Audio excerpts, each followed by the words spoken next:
Thank you for joining us this morning. Welcome to the program. U.S. President Joe Biden is set to meet Finland's President Sauli Niinisto and Sweden's Prime Minister Magdalena Andersson in Washington today to discuss their NATO membership bids. Well, the U.S. is backing both countries' efforts to join the Western Defense Alliance. If they succeed, NATO will grow to 32 members. White House National Security Advisor Jake Sullivan told reporters at the meeting with the Finnish president and Swedish prime minister will allow the three nations to coordinate on the path forward and compare notes on the move. The two Nordic countries made applications in the light of Russia's invasion, drawing warnings from Kremlin that the move would not bring stability to Europe. Turkey is opposing the two countries' applications, accusing them of harboring anti-Turkish extremists. But the UK and several other NATO nations have offered security assurances to Finland and Sweden while their applications are considered, pledging to assist them in the event that they face aggression.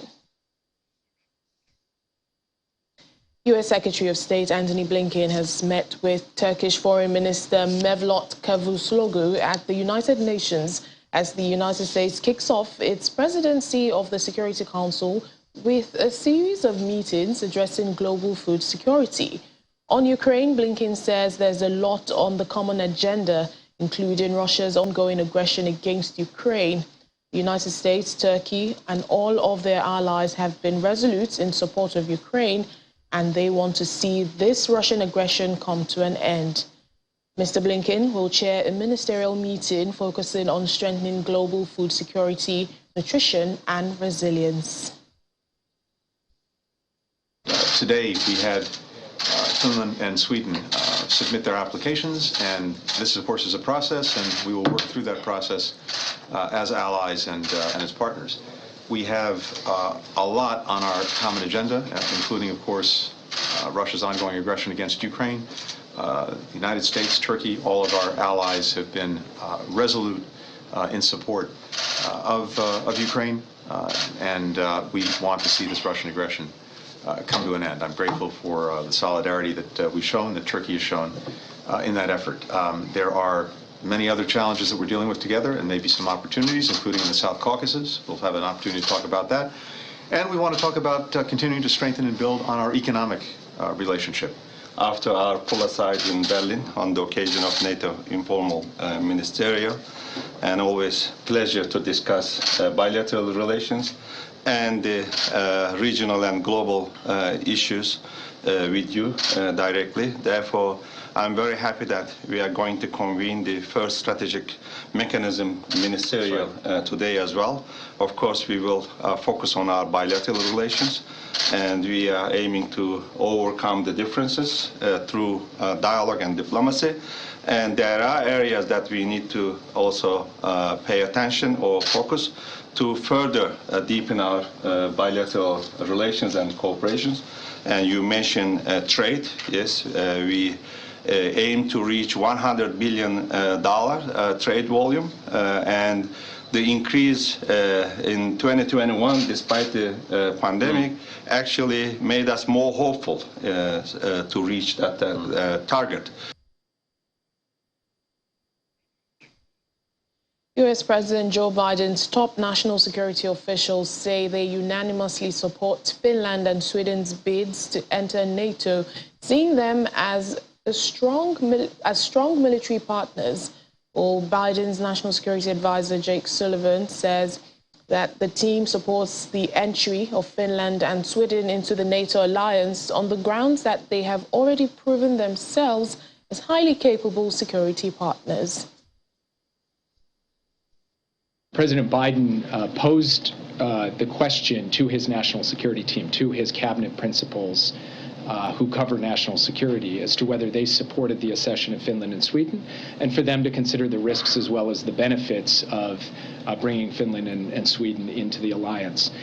Unanimously, President Biden's national security team emphatically supported the entry of Finland and Sweden into the NATO alliance on the grounds that they have already proven themselves as highly capable security partners. In the parlance, we say net security contributors, meaning they give a heck of a lot more than they take when it comes to a security partnership or an alliance, and that we believe that Russian aggression has only reinforced the argument for the kind of defensive alliance that NATO presents and poses. And finally, we have the principle of the open door. And the open door says that if countries meet the criteria of NATO membership and display that they can be net contributors to the alliance and to overall European security, they should be admitted. That is a principle that President Biden has believed since long before he occupied the Oval Office. And Finland and Sweden are two cases that are pretty clear-cut when it comes to meeting those terms. Philip Loscombe is a policy advisor at Rasmussen Global. He joins us virtually from Copenhagen in Denmark. Welcome to the program, Philip. Thank you for joining us. Thank you for having me. Well, given NATO membership applications by Finland and Sweden, did Russia miscalculate in launching the invasion of Ukraine? Yes, I think that is evident by now. Russia and Vladimir Putin in particular have massively miscalculated the consequences of the invasion. In a very short time, Putin has now managed to extend NATO's borders with Russia by more than 1,300 kilometers.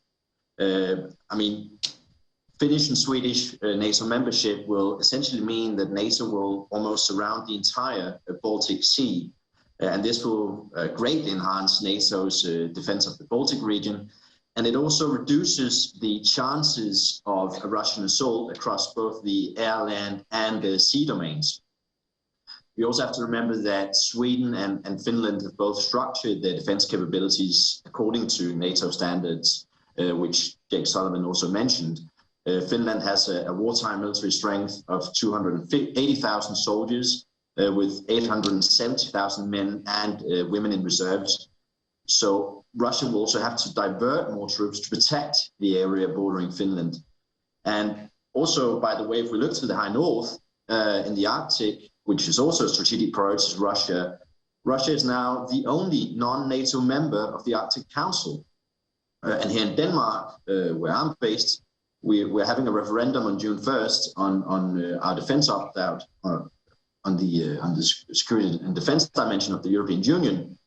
So, and then I haven't mentioned the increased defense spending and the cut of Russian energy supplies to Europe. So, I mean, all in all, I believe that the Russian invasion of Ukraine will go down as one of the large strategic blunders of the 21st century. Well, Philip, you know, NATO's membership still takes a bit of time, because all current members must unanimously agree for it to happen. What do you think? Could Russia consider taking military action against either Finland or Sweden? Well, I mean, the short answer is no. Of course, I mean, when it comes to Putin, I don't want to exclude anything, but I don't think that Russia will take a military action against Finland and Sweden. First of all, Russian forces are simply just stretched too thin right now. They simply don't have the bandwidth to open a new front line against another opponent. Secondly, I believe that the reaction from military attack on Finland and Sweden would exceed what we've seen in Ukraine.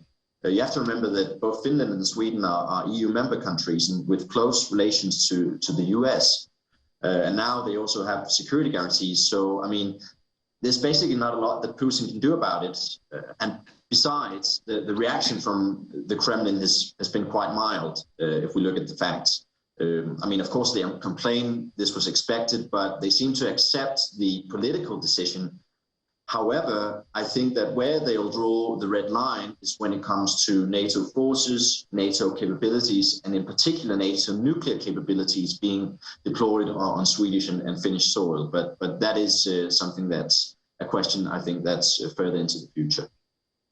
Well, how do you think Ukraine will be feeling right now that it appears its own application is stalled, yet these other countries are being welcomed with open arms?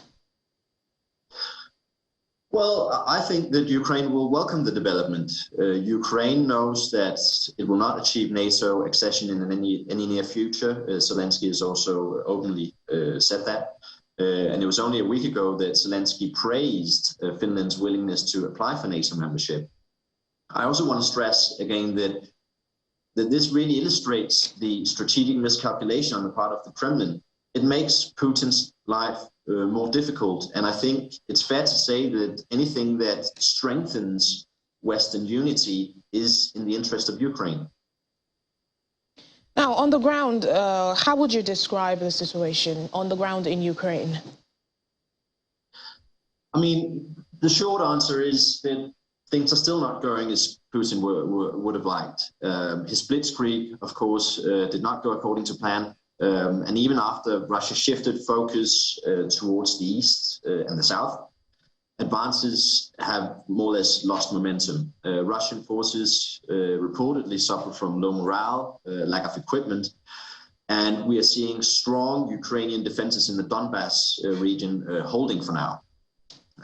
Russians are being pushed further out from Kharkiv, and several other attacks have been repelled. Actually, I read a report, I think it was from the British Ministry of Defense, which actually said that Russia has lost a third of the ground forces that it committed in the beginning of the invasion by now. So this really speaks to sort of the failure that this operation has been for Putin. Now there are also reports that Putin is involving himself quite deeply in tactical and operational decisions. I mean, this includes where troops should move. And these are the kind of decisions that would normally be taken by colonels or brigade commanders, not by presidents. And we also have an abundance of historical examples of what happens when presidents try to take, or the political establishment try to take control of what is essentially a military professional matter. So I think this also says something about how frustrated the Kremlin and Putin in particular is with the progress of the war. Oh, finally, Philip, you know, there are other countries who have applied way before Ukraine and certainly before Sweden and Finland. I mean, talking about countries like Albania and North Macedonia. Obviously, they will be watching all these closely. Can you gauge their possible reactions and how this might perhaps affect European security in the future? Well, I mean, first, let me say that, I mean, NATO doesn't just enlarge from one day to another. It has some technical criteria that have to be met. Sweden and Finland are so aligned with NATO that they meet these criteria straight away. Again, this was also what Jake Sullivan stated at the press conference.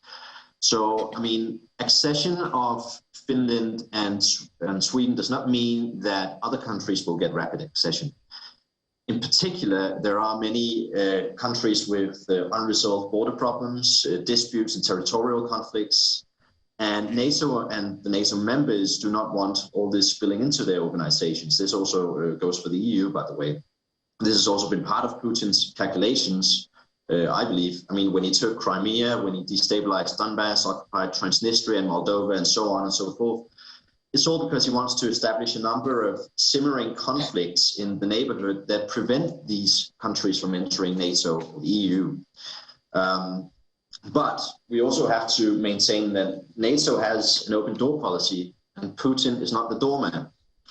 I mean, so in principle, countries like Albania, North Macedonia, Ukraine, Georgia, they all have the opportunity to become NATO members and apply for membership. And sort of this very principle was indeed part of the dispute between NATO and Russia prior to the war. So, I mean, in principle, all these countries have the opportunity to apply, to join, but I think that lies somewhat into the future. And there are, as I said, a number of technical criteria that Sweden and Finland just have an easier time of fulfilling.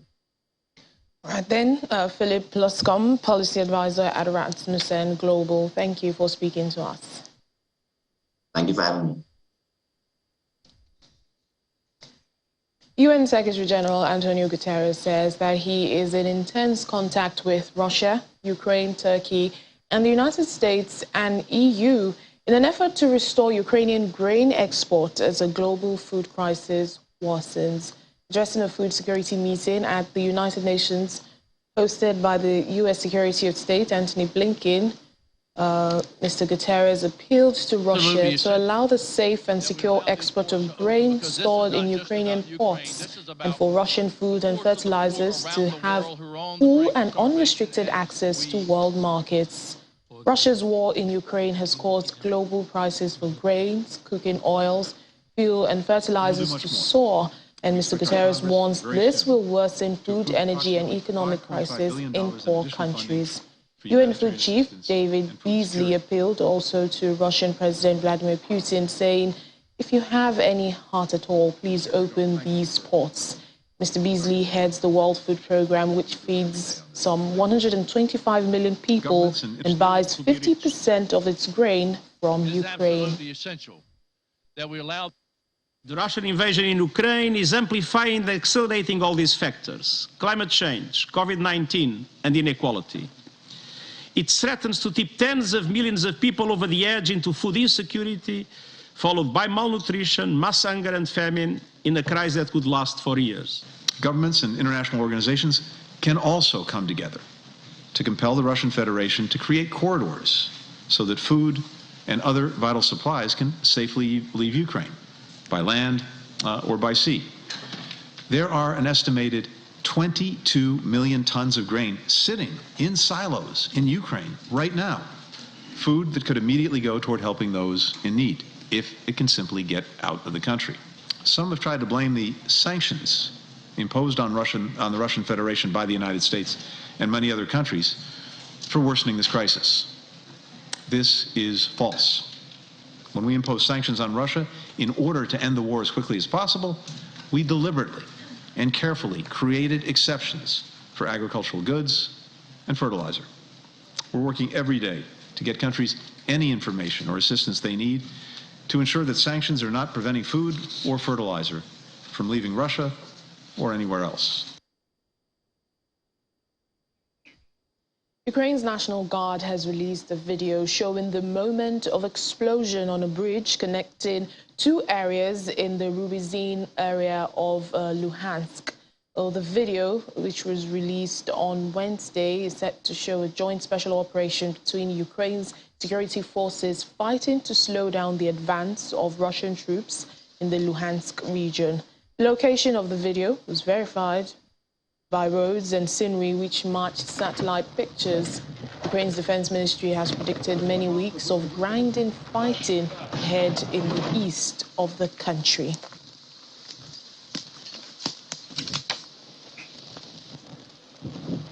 Russia says 959 Ukrainian fighters from the Mariupol steelworks have been taken to Russian-controlled territory since Monday. The country's defense ministry says over 600 fighters from the Ukrainian military and Azov battalion have surrendered over the past 24 hours. On Tuesday, the Russian Foreign Ministry accused President Volodymyr Zelensky of Ukraine of spreading lies and propaganda over a statement describing the handover of fighters defending Mariupol forces as a rescue initiated by the Ukrainian side.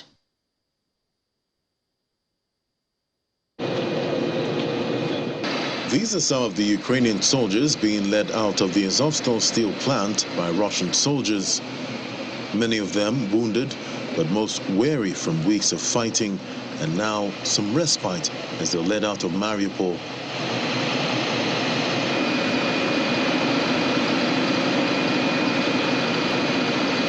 The Russian soldiers search whatever belongings they have with them.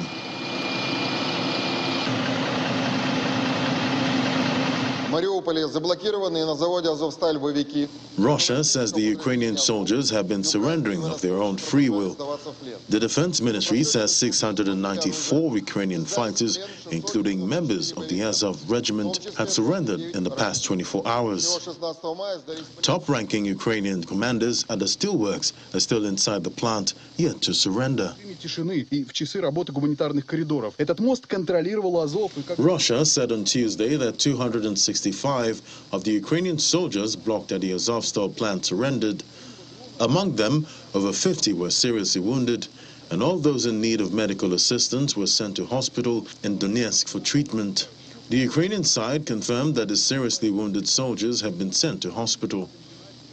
The Ukrainian fighters' surrender marked the end of weeks of siege on the last stronghold in Mariupol. The Ukrainian side says its fighters have fulfilled their combat mission, and the evacuation is only meant to save the troops in the embattled city, which is now deserted and calm, albeit destroyed.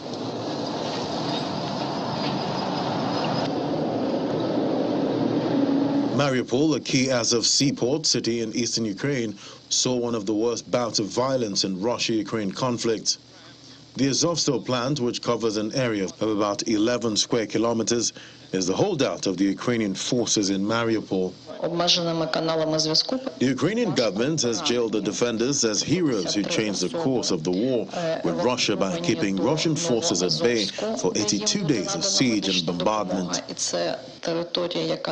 Their fate, however, hangs in a balance, as separatists in Ukraine say a court will decide, and that any Ukrainians found to be neo-Nazi war criminals should face an international tribunal. Meanwhile, Belarusian leader Alexander Lukashenko today signed a bill broadening the scope of the death penalty to include attempted acts of terrorism. Belarus, a close ally of Russia, is the only country in Europe that continues to carry out executions despite calls for a moratorium. The law is expected to come into force 10 days after its publication.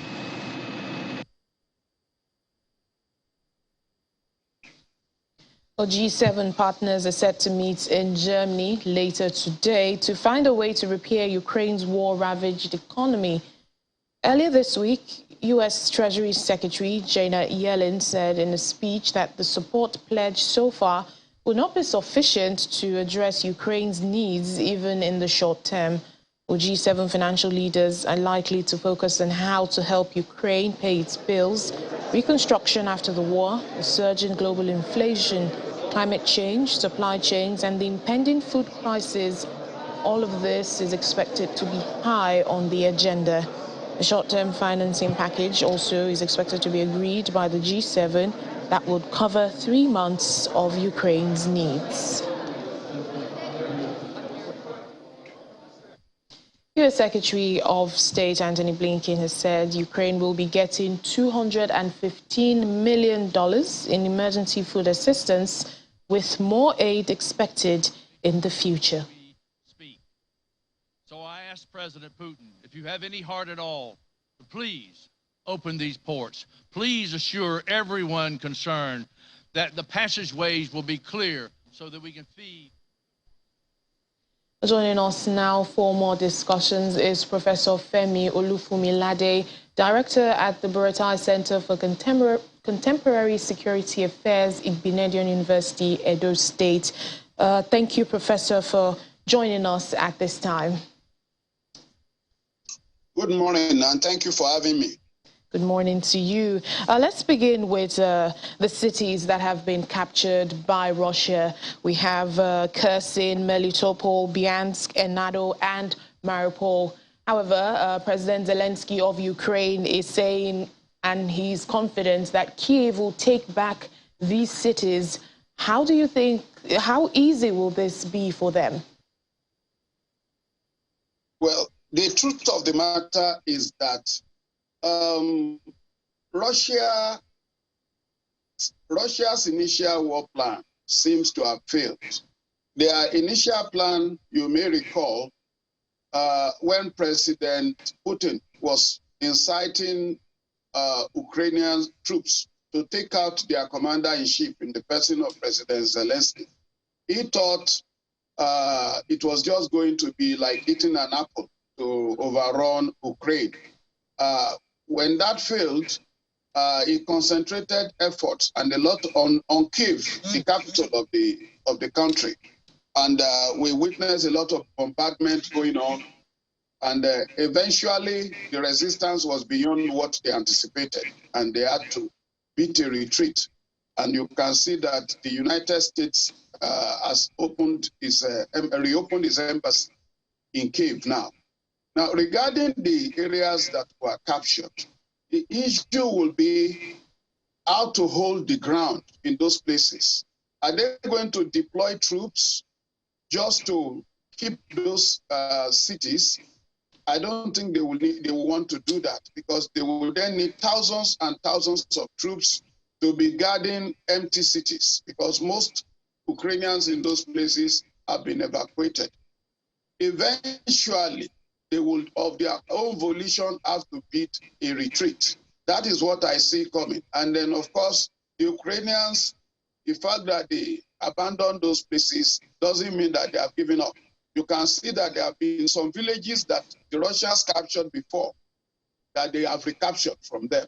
I believe they just went back to the drawing table and see how they could get those cities back. And it's like the president whom you just quoted said, it's only a matter of time before they will get those places back, because there is not, Russia cannot afford to keep troops perpetually in those places in the number required to withstand a counterattack to retake those cities by Ukraine. I just think what they are trying to do is to destroy as much of Ukraine as they can.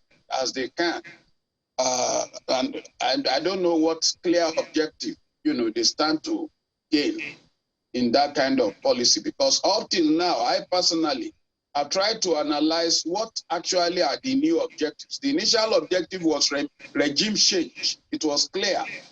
But now I don't know what the new objective is. The stated objective is that they want to demilitarize Ukraine. That is, they want to render it militarily toothless. But they are not achieving that. The other day, when they were trying to cross a bridge in the region of Ukraine, they met serious disaster, and accounts. We had accounts that hundreds of military tanks were destroyed, and close to 1,000 Russian troops were mauled. Were put out of action. So Ukraine has been able to put up a resistance that the Russians never anticipated. And you need to give it to the citizens of Ukraine. Apart from women and children and the elderly, most of the young people felt it was their patriotic duty to stay back, even those that didn't have combat experience. They started learning how to use guns and to assist.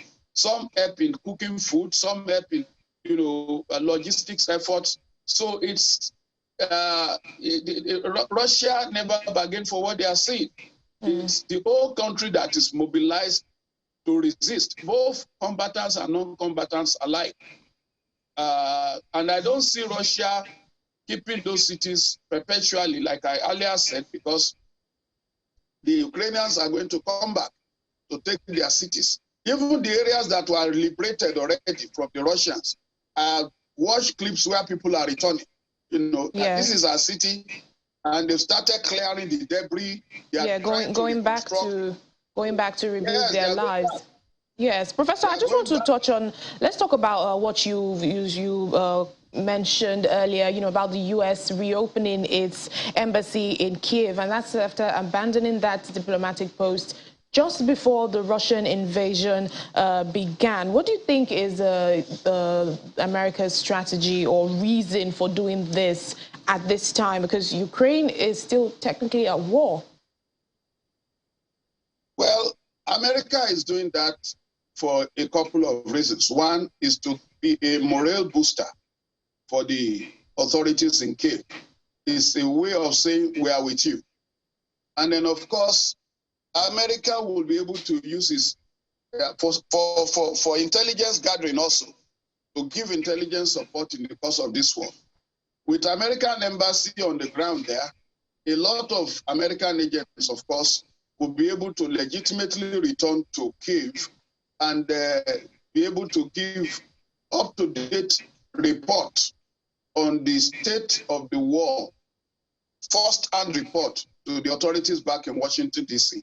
And their military advisors will be able to move into the embassy to give advice based on satellite imaging and other intelligence they are able to gather in support of the war. The United States is supporting the war in every way possible, short of actually deploying troops.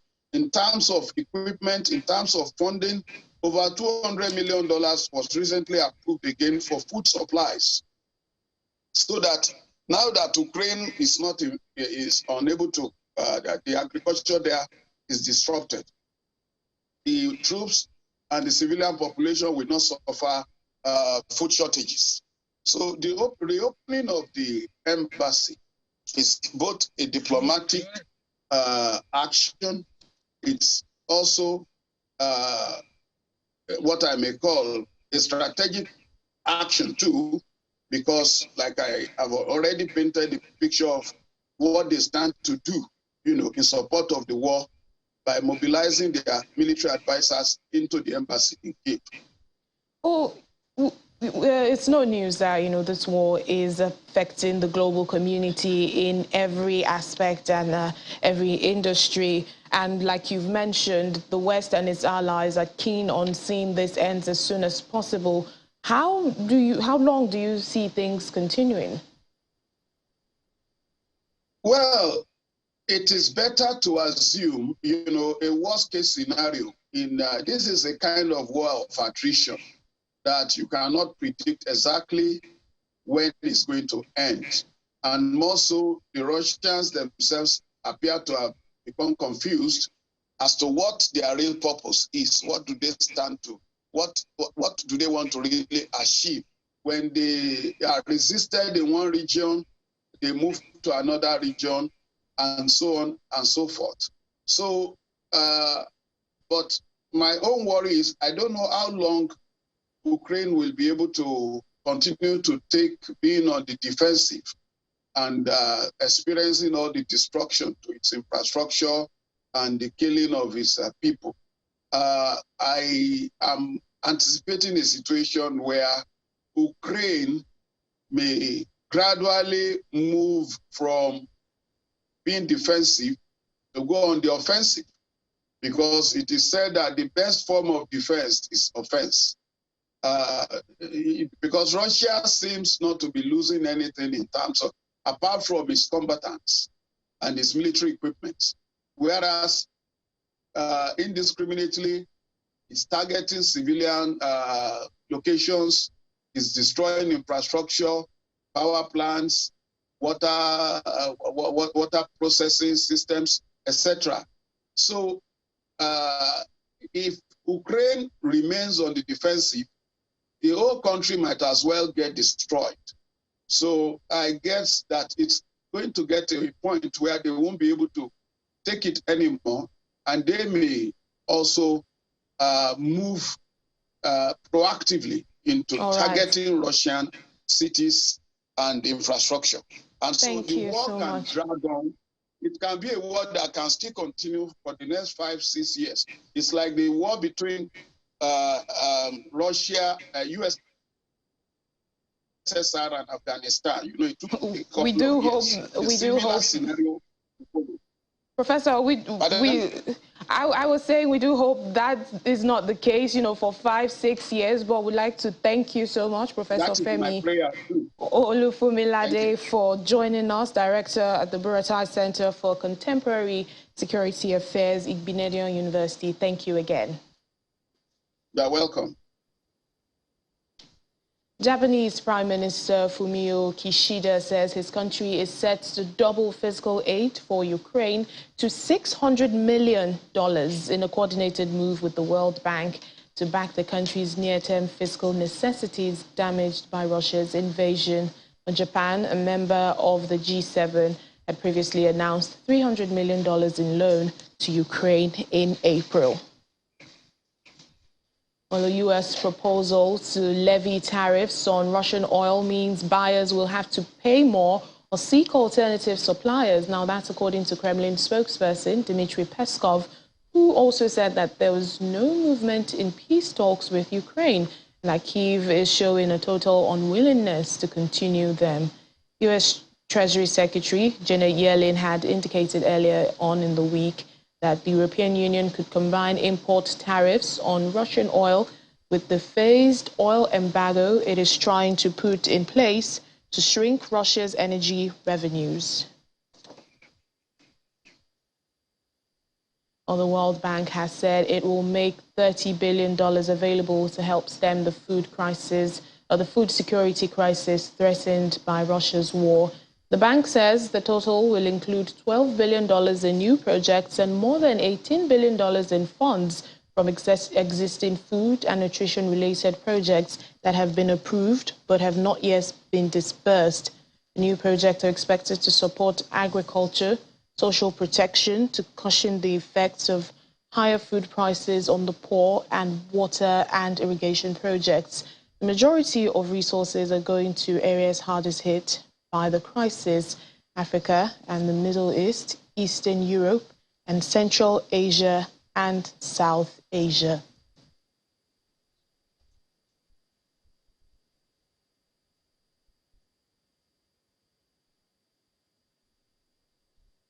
Well, let's speak now to our business correspondent who's right here with me in the studio. Hello, Ini. Hi, how are you? Oh, the World Bank is proposing millions of dollars to Ukraine. The G7 financial leaders are meeting today. They also, want a short-time financing package for Ukraine.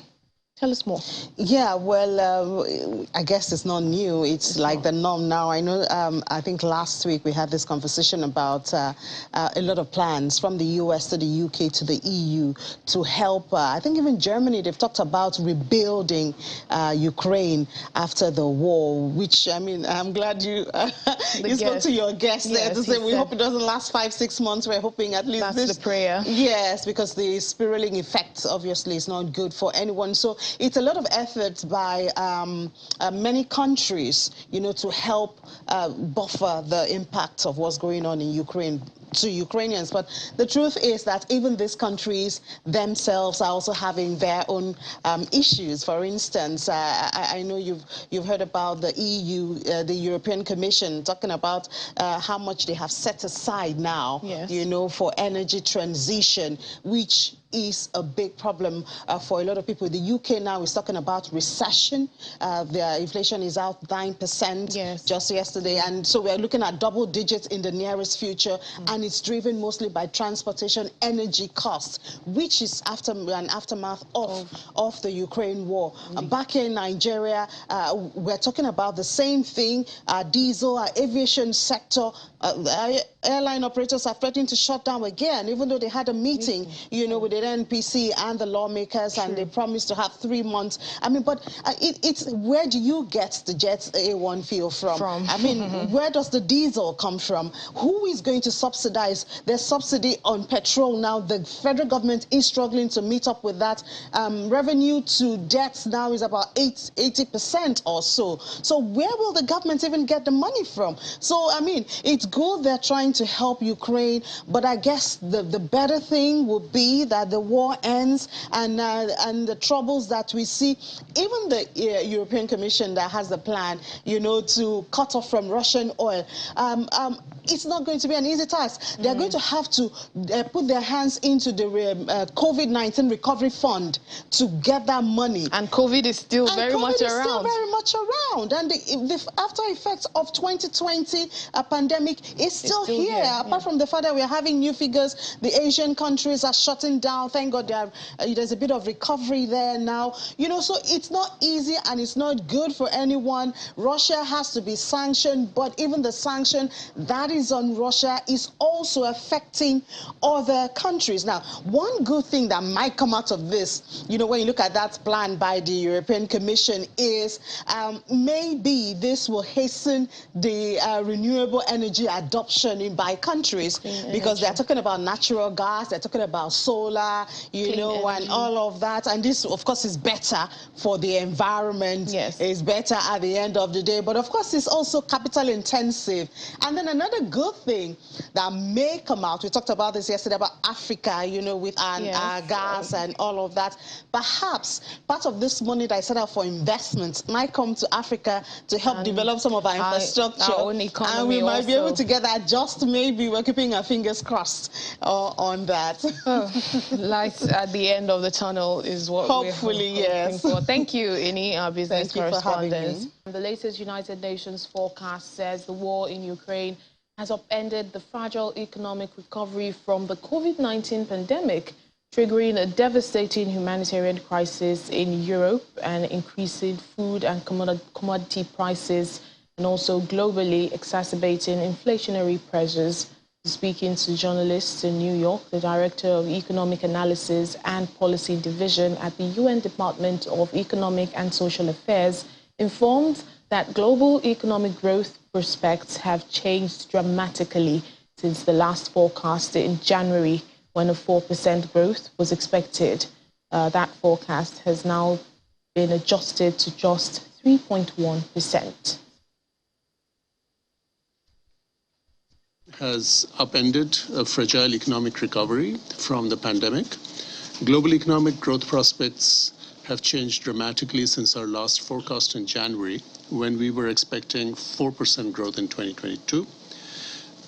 We are now revising this global growth forecast to just 3.1%. This deterioration in growth prospects is broad-based, including for the world's largest economies, the United States, the European Union, China, and many developing countries. There are uncertainties in this forecast, including significant downside risks, such as those due to the length of the war, the continuance of the pandemic, or adverse shocks from climate change. But for now, we already see economic repercussions playing out globally through multiple channels. One of these is the surging prices in food, energy, and other commodities that are driving inflation. Global inflation, we are projecting, will increase to 6.7% in 2022, which is twice the average of 2.9% during the past decade. Inflation is rising in many countries, an additional challenge to an inclusive recovery, as it disproportionately affects low-income households. Food inflation is worsening food insecurity, pushing many below the poverty line, and policy responses to rising inflation can have additional knock-on effects in developing countries, as the report discusses. This is an opportunity for ramp up or global climate action, basically to make sure that we don't restart drilling and the world economy actually takes this as an opportunity to invest in renewables and to make sure that we don't deviate from the path of that we had before the crisis, before the pandemic, and then the Ukraine crisis. And that commitment needs to be there and strengthened this time of the global crisis. One person has died in another attack from Ukraine on the village of Tekhino in the Kursk region. The governor says several blows had been dealt to a distillery in the village and killed the person who had been a truck driver that was helping to deliver supplies. The village of Tekhino, located on the border with Ukraine, had been shelled more than 5 times previously.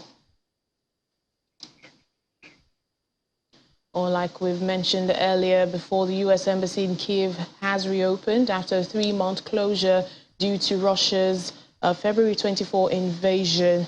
Spokesperson Daniel Langkamp says they are officially reopening operations shortly before the U.S. flag was raised above the embassy. He says a small number of diplomats would return initially to staff the mission. Consular operations are not expected to resume immediately, and a no-travel advisory from the State Department remains in place across Ukraine. The U.S. Embassy closed on February 14, 10 days before Russia launched a full-scale invasion. Embassy staff spent the first 2 months of the war in Poland, but the Chargé d'Affaires Christina Kivin returned to the country May 2nd, visiting the western city of Lviv. Amnesty International says that the Red Cross should be given immediate access to the Ukrainian fighters from Mariupol's Azovstal steel plant who surrendered to the Russians and were taken to Russian-occupied territory. The deputy director for the region, Denis Kryzvoshev, cited lawless executions allegedly carried out by Russian forces in Ukraine and said the Azovstal defenders must not meet the same fate.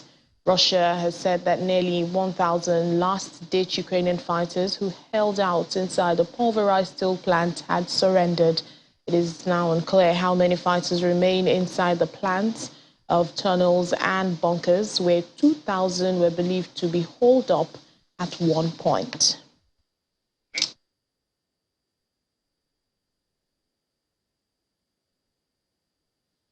Ukraine's President Volodymyr Zelensky has mocked Russia's announcement that it was using a new generation of powerful lasers in Ukraine, comparing it to the so-called wonder weapons that Nazi Germany unveiled in a bid to prevent defeat in World War II.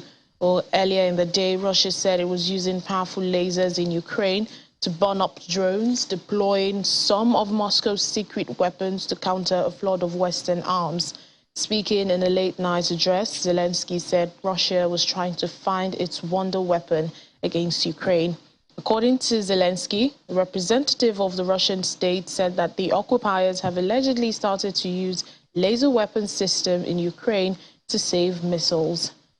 Little is known about the specifics of the new laser, but Mr. Putin mentioned one called Peresvet, named after a medieval Orthodox warrior monk, Alexander Peresvet, who perished in mortal combat.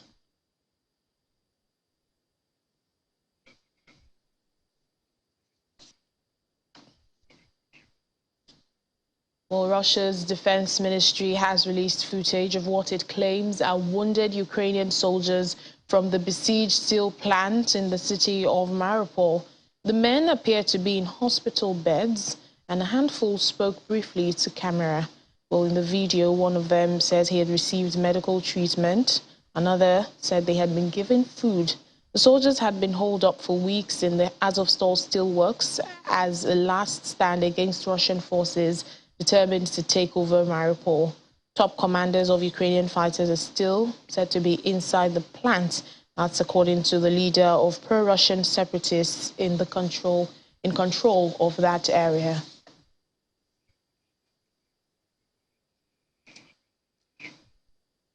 Sports stories now on the war in Ukraine. Russia and Belarus have been banned from next year's Basketball World Cup, with both countries withdrawn from the FIBA World Cup European qualifiers. Russia were top of their group and would have been among the favorites to qualify for the second consecutive tournament. The decision by FIBA's executive committee follows the announcement in March, shortly after the invasion of Ukraine, that their women's team will be barred from the Basketball World Cup in Sydney later this year. Russia has also been banned from this year's FIBA Under-17 Women's Basketball World Cup in Hungary. FIBA also confirmed that it will not hold any more tournaments in Russia or Belarus until further notice. Moscow politicians have labeled the decision of the International Gymnastics Federation to sanction Russian gymnast Ivan Kulyak as complete lawlessness. Kulyak has been banned for 1 year for wearing a symbol demonstrating support for the invasion of Ukraine during the FIG Apparatus World Cup in Doha and stripped of the bronze medal he won at the event. Kulyak wore the letter Z on his singlet during the competition in March and also during the medal ceremony for the parallel bars. At the time, an FIG statement described Kuliak's action as shocking behavior.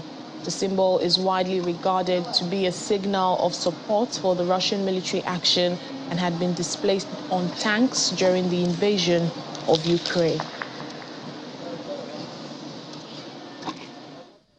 Ukrainian mountaineer Antonina Samolova says she pushed herself to reach the summit of Mount Everest last week in the hope that her success would draw attention to her country's resistance against Russia's invasion.